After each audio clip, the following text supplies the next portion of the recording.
आप मेरी स्क्रीन को देख सकते हैं? Yes sir. व्यवहारिक मनःशास्त्र के क्षेत्र, आपको पता है कि 1879 year was very very important for the psychology, क्योंकि इसी दिन लाइप्जिग यूनिवर्सिटी में जर्मनी में 1879 में ही पहली मनःशास्त्र प्रयोगशाला स्थापित की गई थी। ये बहुत शुरुआती बात है। जब प्रयोगशाला खुलती है, प्रयोगशालाओं में एक्सपेरिमेंट्स होने लगते हैं, तो दैट मीन्स जो शास्त्र है, जो विषय है, जो विज्ञान है, उसका एप्लीकेशन भी शुरू हो जाएगा इन रियल लाइफ। नए नए सिद्धांतों को शास्त्र के नियमों के अनुसार विकसित किया जाएगा। तो ये एक नींव डली। हालांकि मनःशास्त्र की नींव तो बहुत पहले 5000 वर्षों से पहले डाली जा चुकी थी गीता के उपदेश के माध्यम से, लेकिन जो आधुनिक मनःशास्त्र जो पश्चिम से आया है, जिसको आज हम पढ़ने को मजबूर हैं, उसकी नींव डली थी 1879 में। इसकी शुरुआत कहां से हुई थी?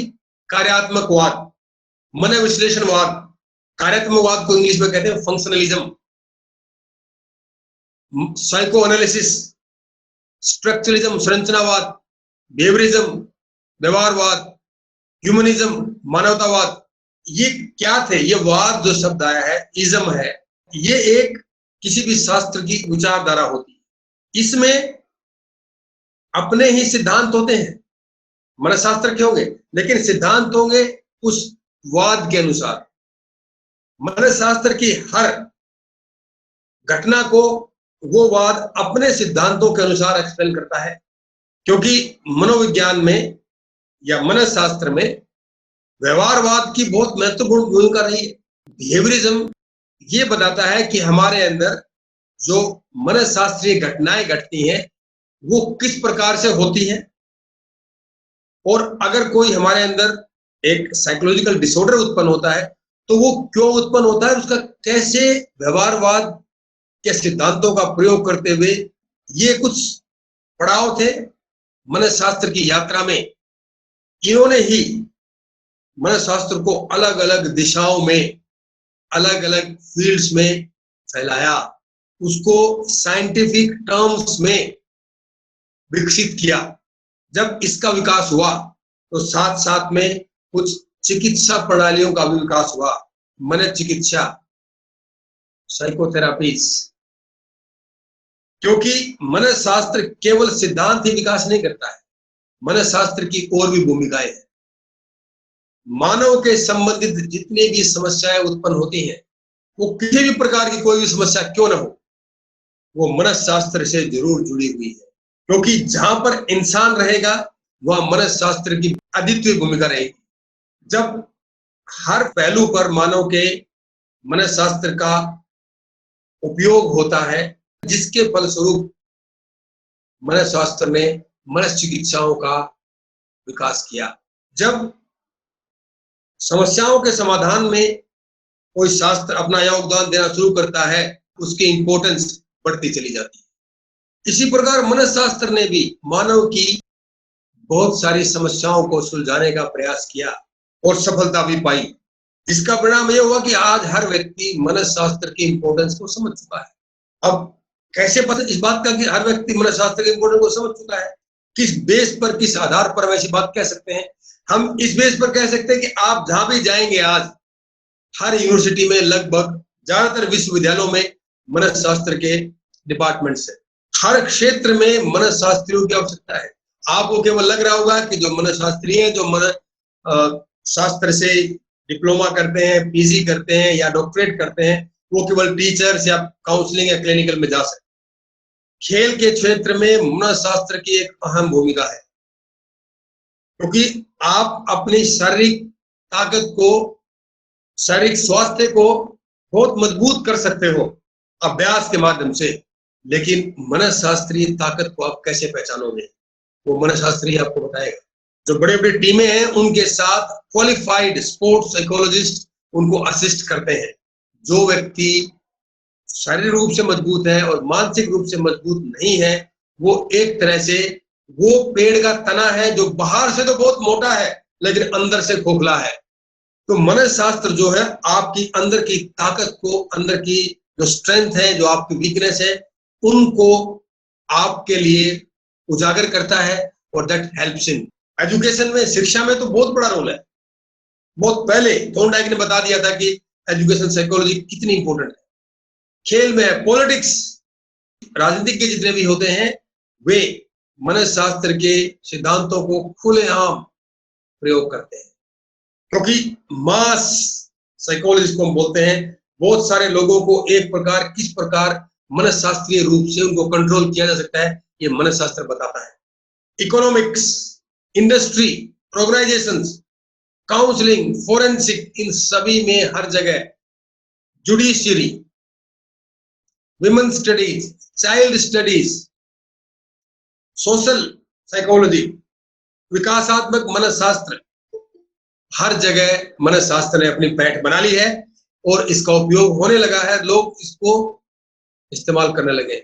जो एलोपैथी के डॉक्टर्स हैं, जो एमबीबीएस एमडी करते हैं, they also utilize the principles and laws of the psychology for treating their patients, and that is important one. शुरुआत कर लेते हैं संज्ञानात्मक मनोशास्त्र से। मानसिक प्रक्रियाओं से संबंधित, तो सारे मनोशास्त्र जितने भी है सारे आपके मानसिक प्रक्रियाओं से संबंधित है, लेकिन ये केवल अपने स्पेसिफिक फील्ड्स को स्टडी करते हैं। कोग्निटिव का मतलब है जो आपके मस्तिष्क के अंदर जो घटनाएं हर पल घट रही हैं और उन घटनाओं को आप किस प्रकार से प्रसंस्करण करते हो, किस प्रकार से उनको आप परसीव करते हो, कैसे उसको आप याददाश्त उनकी आप बना के रखते हो, कैसे आप चीजों पर ध्यान लगाते हो, इनकी साइंटिफिक स्टडी इंस्ट्रूमेंट्स के माध्यम से, ब्रेन इमेजिंग के माध्यम से, ईईजी के माध्यम से, एफएमआरआई के माध्यम से आप जो समझते हैं, जो स्टडी करते हैं, वो संज्ञानात्मक मनोशास्त्र है। आप एक सूचना ग्रहण करते हैं, इंफॉर्मेशन आपके मस्तिष्क में आती है। जब आपसे कोई सूचना को 10 दिन बाद पूछता है तो आप उसमें मैनिपुलेट करके कुछ बता देते हैं, कुछ आप अपनी तरफ से ऐड कर देते हैं। ऐसा क्यों होता है? जैसा आपने देखा था वैसा सब कुछ याद नहीं रहता है, लेकिन आप कुछ उसमें से पॉइंट लेते हैं जो आपके प्रीवियस आपने याद किया था, आपने घटना को देखा था, और कुछ आप अपनी तरफ से जोड़ देते हैं। ऐसा क्यों होता है? और अगर ऐसा होता है तो कौन सा शास्त्र है, कौन सी ऐसी शाखा है मनोशास्त्र की जो उसको स्टडी करेगी? तो संज्ञानात्मक मनोशास्त्र है। आप भाषा बोल रहे हैं, भाषा को समझ भी रहे हैं, भाषा में बोले जाने वाले शब्दों के अर्थ के साथ साथ उन शब्दों के भाव को भी आप समझ रहे हैं। ये कोई विज्ञान नहीं बताएगा आपको। विज्ञान ज्यादा से ज्यादा आपको ये बता देगा कि मैनिपुलेशन का हिंदी में क्या अर्थ होता है, इतना बता सकता है, लेकिन उसके पीछे भाव क्या है, उसी बात को कहने का जो भाव है वो मनोशास्त्र समझता है। कोई विज्ञान की बस की बात नहीं है। आप देखें, आप बैठे हुए हैं और आपको किसी ने टच कर दिया, आप उस व्यक्ति की इंटेंशन को समझ जाएंगे। आपको टच करने वाले व्यक्ति की इंटेंशन क्या थी, उसका इरादा क्या था जो आपको टच किया गया है। मात्र टच से क्या शरीर में न्यूरोलॉजिकल प्रक्रियाएं हुई वो तो विज्ञान बता देगा कि आपने वो टच किया, न्यूरॉन्स ने उसको सेंस किया, न्यूरल इंपल्स प्रोड्यूस हुए, मस्तिष्क में ट्रेवल किए, वहां पर उनका इंटरप्रिटेशन हुआ, फिर परिणाम आया। लेकिन उसके पीछे उस टच करने वाले का क्या भाव था, उसका क्या इरादा था, वो कोई नहीं बताया। कोई विज्ञान के पास जवाब नहीं है, मात्र इसको मनोशास्त्र ही बता सकता है। This is the role of cognitive psychology. जैविक मनोशास्त्र, biological psychology, how we behave and the relationship between your behavior and your physiological systems। आपके शरीर में प्रणालियां हैं, जैसे एक रेस्पिरेशन क्रिया में बता रहा हूं आपको, सांस हम लेते हैं, छोड़ रहे हैं। रेस्पिरेटरी सिस्टम है जिसमें आपकी ब्रोंकाइटिस ट्यूब इन्वॉल्व है, जिसके आपके नोस्ट्रिल्स इन्वॉल्व है, आपके एलोवेली है, लंग्स है, वो सारा सिस्टम इसमें इन्वॉल्व है, तभी इसको प्रणाली बोला जाता है। ड्यूरिंग एंजाइटी, दुश्चिंता के दौरान जो आज लोगों में हो रही है, जिस व्यक्ति के आज हाथ में रिपोर्ट आ जाती है कोविड-19 पॉजिटिव की, तो तुरंत उसको एंजाइटी होने लगती है और उस एंजाइटी के परिणाम स्वरूप उस व्यक्ति को सबसे पहले घटना है पसीना आने लग जाएगा, सांस लेने में उसको परेशानी हो जाएगी। शारीरिक रूप से वो ठीक है, उसकी लंग्स ठीक काम कर रही है, लेकिन मानसिक रूप से उसको परेशानी हो गई है कि आपके जो शरीर की जो प्रणाली थी, जो सांस लेने की प्रणाली थी, उसमें रुकावट उत्पन्न हो गई है। और जब उसका आप पूरा टेस्ट करेंगे, लंग्स तो सही काम कर रही है आपकी, फिर ऐसा क्यों हो रहा है? कौन एक्सप्लेन करेगा? This phenomena is explained by the biological psychology. ऐसा हुआ है बहुत बार और हो रहा है। देन कम्स तंत्रिका मनोशास्त्र, न्यूरोसाइकोलॉजी, आपका व्यवहार और उससे संबंधित मानसिक कार्यों में न्यूरोट्रांसमीटर्स या रासायनिक पदार्थों की भूमिका क्या है। आपके मस्तिष्क में जो न्यूरॉन्स होते हैं, neurons functions on two type of phenomena, impulse and chemicals. Neurons के अंदर से जो सूचना ट्रेवल करती है वो इलेक्ट्रिकल पल्स के माध्यम से ट्रेवल करती है, हम न्यूरल इंपल्स बोलते हैं। एक न्यूरॉन से दूसरे न्यूरॉन में जो सूचना जाती है, that travels through the chemicals, they are known as the neurotransmitters. Neuro और ट्रांसमीटर, ट्रांसमीटर होता है सूचना को आगे बढ़ाने वाला, ट्रांसमिट करने वाला। न्यूरो का मतलब है तंत्रिका, तंत्रिका से आने वाली सूचना को जो आगे बढ़ाता है वो एक केमिकल के माध्यम से सूचना वहां जाती है, जिसे हम केमिकल्स हम कह सकते हैं। अब इन केमिकल्स की, इन न्यूरोट्रांसमीटर की हमारे व्यवहार पर क्या भूमिका है? आप आराम से बैठे हैं और किसी ने आप एक तमाचा जड़ दिया आपको, आप गुस्से से उबल जाएंगे। जैसे ही आप गुस्से से उबलते हैं तो आपके मस्तिष्क की जो न्यूरोट्रांसमीटर्स की संरचना है, वो उसकी एक्टिवेशन है, वो डिफर करने लग जाएगा, अलग तरह का हो जाएगा। एक थप्पड़ लगने से ऐसा कैसे हो गया? वो तो मुंह पे ही पड़ा है, ज्यादा दर्द होगा, सूचना आगे खत्म होगी। बट हाउ दैट बिहेवियर, उस बिहेवियर के दौरान आपके केमिकल्स में, न्यूरोट्रांसमीटर्स में क्या परिवर्तन आया है, उसको जब हम स्टडी करते हैं, उसको जो शाखा स्टडी करते हैं, उसको हम तंत्रिका मनोशास्त्र, न्यूरोसाइकोलॉजी कहते हैं। अंत संस्कृति और सांस्कृतिक मनोशास्त्र, कल्चरल, आपकी संस्कृति। वही बात, मानव व्यवहार में संस्कृति की क्या भूमिका है? कोई है भूमिका? बहुत बड़ी भूमिका है और ये प्रूव भी हो चुका है बहुत सारी स्टडीज में। एक डॉक्टर लिप्टन है, वो कहते हैं कि हमारी जीन्स के अंदर जो हमारी सूचनाएं हैं, जिसको हम जीन एक्सप्रेशन कहते हैं, that is regulated by your immediate environment. तो आसपास का आपका वातावरण है, चाहे वो फिजिकल एनवायरनमेंट है, चाहे आपका सोशल एनवायरनमेंट है, चाहे वो कल्चरल एनवायरनमेंट है, that environment regulates the gene expression. It's a very interesting discovery और माइंड बोगलिंग डिस्कवरी है ये। बहुत सारे विषयों को तो ये डिस्कवरी खत्म ही कर देगी और नए नए आयाम इसमें खुलेंगे। कि वो कहते हैं कि अगर आपकी कोई जीन, डॉक्टर लिप्टन से मैं कोट कर रहा हूं, आपने माता पिता से कोई क्रोमोसोम लिया है और उस क्रोमोसोम में जीन्स हैं जो कि कुछ आपके गुणों, जो गुण माता पिता से गुण लेकर आई है। अब वो गुण वाकई में आप दिखाओगे जब आप इस लायक हो जाओगे कि वो जीन आपके अंदर उन गुणों को एक्टिवेट करे, या नहीं दिखाओगे, ये इस बात पर निर्भर करेगा कि आपका एनवायरनमेंट कैसा है। तभी ये देखा गया है कि कई बार माता पिता बिल्कुल सीधे साधे हैं, बच्चे उनके बदमाश बन जाते हैं और बदमाश माता पिता से बच्चे अच्छे हो जाते हैं, नहीं पता चलता हमारे को। अगर माता पिता दोनों स्मोकर हैं, ड्रिंकर हैं, मारपीट करते हैं, तो बच्चों को भी ऐसा ही होना चाहिए, क्योंकि आपको जीन वैसी मिली है, क्रोमोसोम वैसे ही मिले हुए हैं। लेकिन डॉक्टर लिप्टन की डिस्कवरी कहती है कि नहीं, जीन आपको जरूर वैसी मिली होगी, इसमें कोई दो राय नहीं है, लेकिन आपका जो सांस्कृतिक, सामाजिक और इकोलॉजिकल जो इन्वायरमेंट है, वो उस जीन को एक्सप्रेस करने में रोक भी सकता है, उसको मॉडिफाई भी कर सकता है, रेगुलेट करता है और जिसका परिणाम ये है कि हमारे व्यवहार में इतनी विविधता है। पर्यावरण मनोशास्त्र ये भी सेम बात कहता है कि तापमान, आपका टेम्परेचर, ह्यूमिडिटी, पोल्यूशन या नेचुरल डिजास्टर्स, ये सारे हमारे व्यवहार को किस प्रकार प्रभावित करते हैं। हो सकता है जो व्यक्ति एक पर्टिकुलर क्लाइमेट में रहते हैं, कुछ व्यक्ति बहुत हॉट टेम्परेचर में रहते हैं, कुछ बहुत ही कोल्ड टेम्परेचर में रहते हैं, कुछ हमारे जैसे मॉडरेट टेम्परेचर में रहते हैं। सभी प्रकार के पेड़ पौधे हमारे पास हैं, औषधियां हैं, कुछ अलग तरीके से लोग रहते हैं। तो ये सारी चीजें भी किस प्रकार हमारे व्यवहार को प्रभावित करती हैं, ये सारा का सारा स्टडी किया जाता है पर्यावरण मनोशास्त्र में। विकासात्मक मनोशास्त्र, जिस दिन से हम माता के गर्भ में हमारी शुरुआत होती है और जब तक हम पंच तत्वों में विलीन नहीं हो जाते तब तक हमारा विकास सतत जारी रहता है। हमारे विकास के साथ साथ हमारे व्यवहार में परिवर्तन आता जाता है।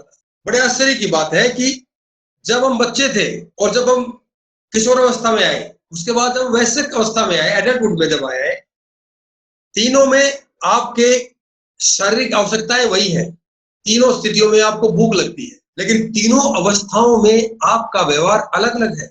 आप व्यक्ति वही है। ऐसा क्यों? किसी साइंस के पास इसका जवाब है? यस, मनोशास्त्र के इसका पास जवाब है। सामाजिक मनोशास्त्र, सोशल साइकोलॉजी, आज के इस महामारी के समय समाज की व्यवस्था पर एक प्रश्न चिन्ह लग गया है। किस प्रकार से?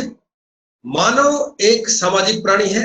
हम एक दूसरे के पास बैठना चाहते हैं, हम एक दूसरे से गले मिलना चाहते हैं, ये हमारी मानसिक आवश्यकता है।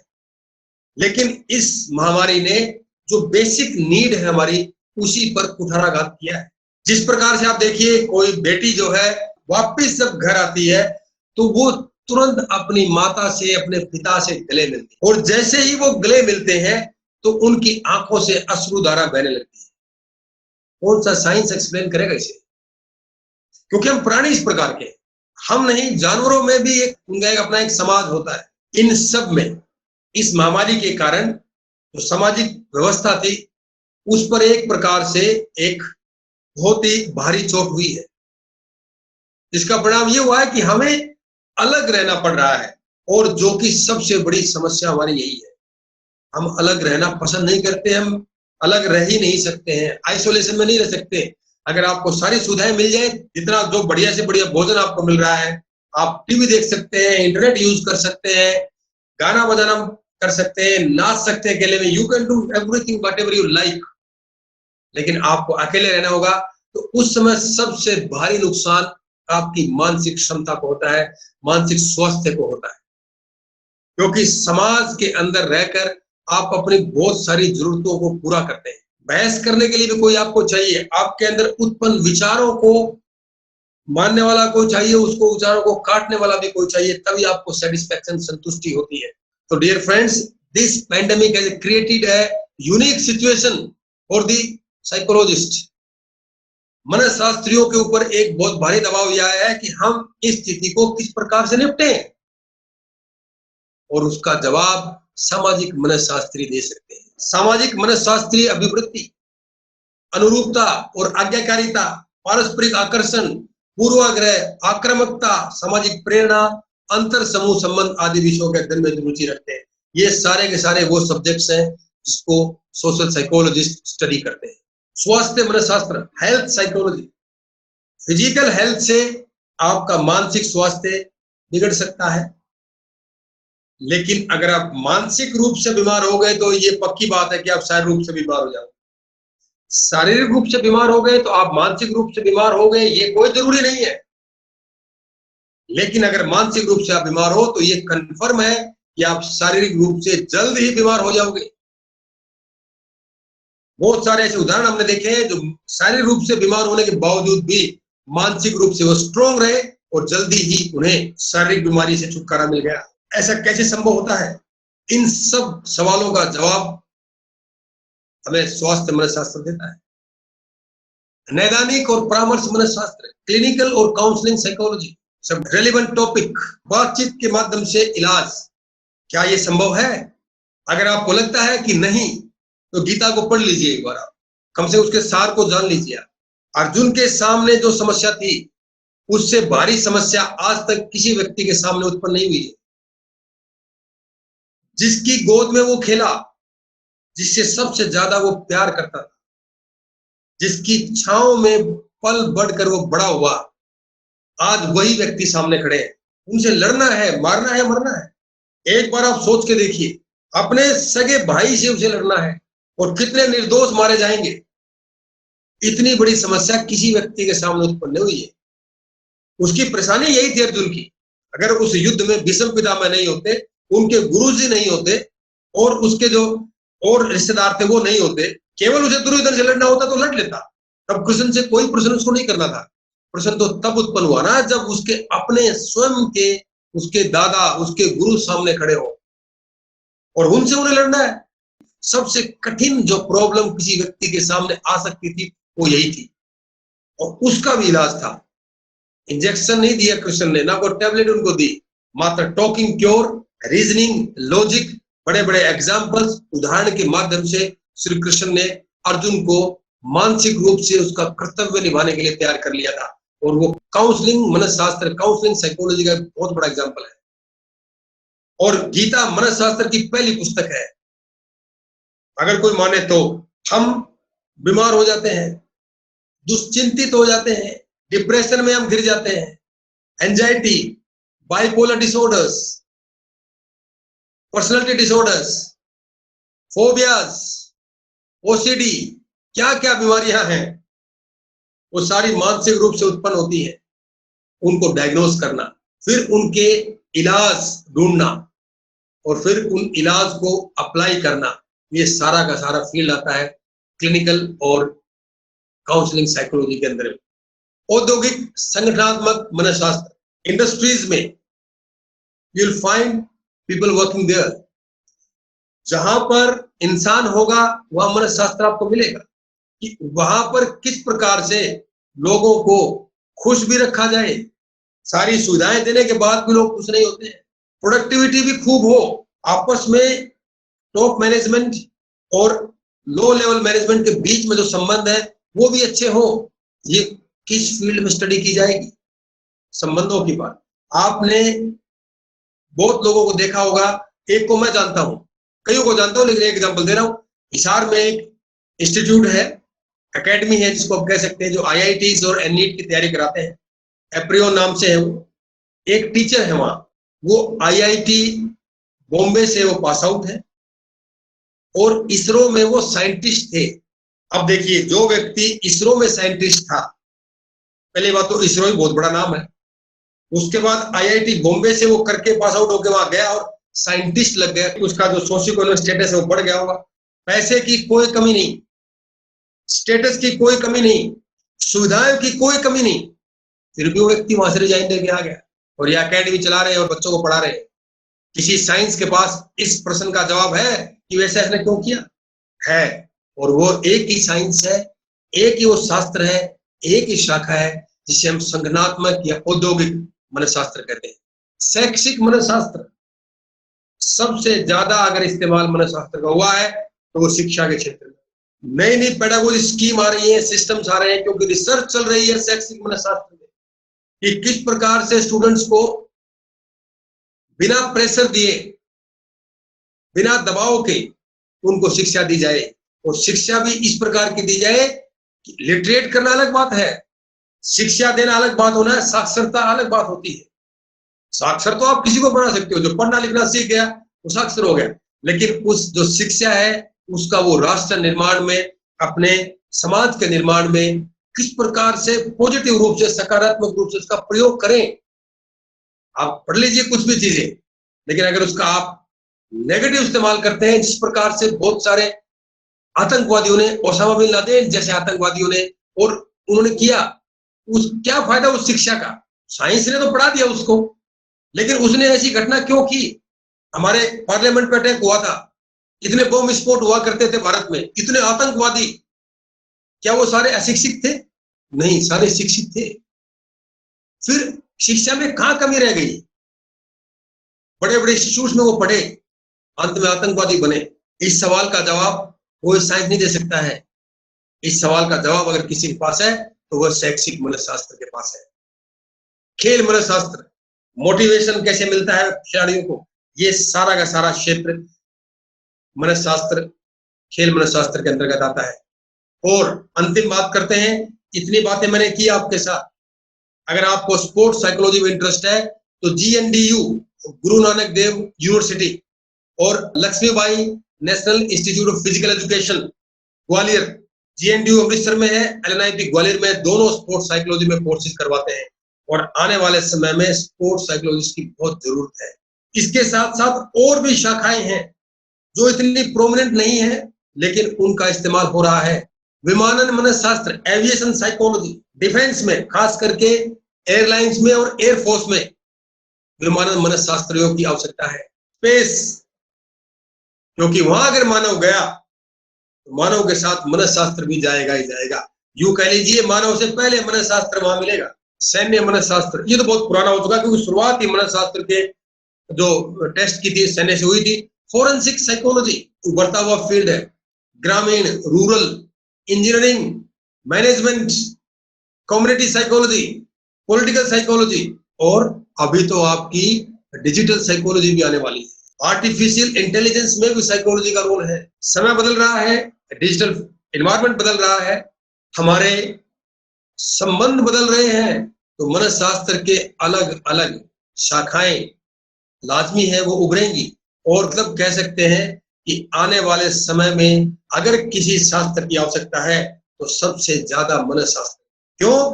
क्योंकि मानव की जो मानसिक स्थिति है वो पल पल बदलती है, डायनेमिक है, और उस डायनेमिज्म को समझने के लिए मनस्शास्त्रियों की आवश्यकता होगी। लेकिन उन्हीं मनस्शास्त्रियों की आवश्यकता होगी जो क्वालिफाइड होंगे, जो एक्सपीरियंस होंगे, जो स्किल्ड होंगे। मात्र डिग्री लेने से कोई मनस्शास्त्री नहीं बन जाता है। और अगला व्याख्यान होगा हमारा मनस्शास्त्र में कैरियर संभावनाएं। आज के इतना ही काफी, जल्दी हम फिर मिलेंगे।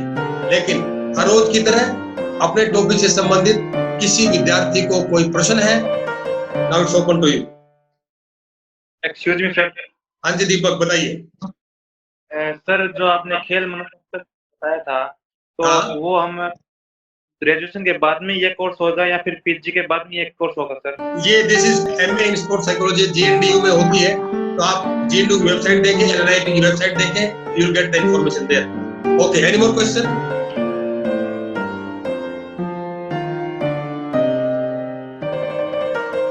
Okay, that's all for the day. कल मिलते हैं 3 बजे, और तब तक के लिए बाय बाय।